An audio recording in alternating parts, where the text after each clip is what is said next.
ما بيطلع لي إلا رجال مزوج، كلهم بيحكوا نفس الحكي، مش مرتاحين مع نسوانهم، منهم مبسوطين، نكدية بتنق كل الوقت، منهم مرتاحين وما في علاقة هو ومرته، ما في علاقة جنسية، ما بيقربوا على بعض، كله بيحكي نفس الحكي، كله عنده بيستخدم نفس السيناريو.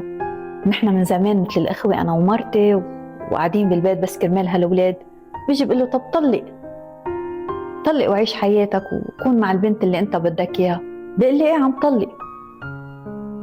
بدي اعمل محاولة انه طلق وهيك مثل ما قلتي لي مزبوط.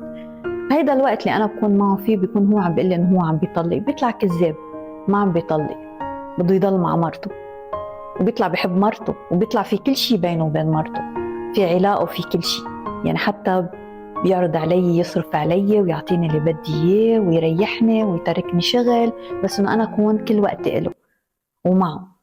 بيقول لي بعطيكي بيت وسيارة وعصافير وكل هول الخبريات، كله بيكون كذب بس ليوصل للي بده اياه واعطيه اللي بده اياه.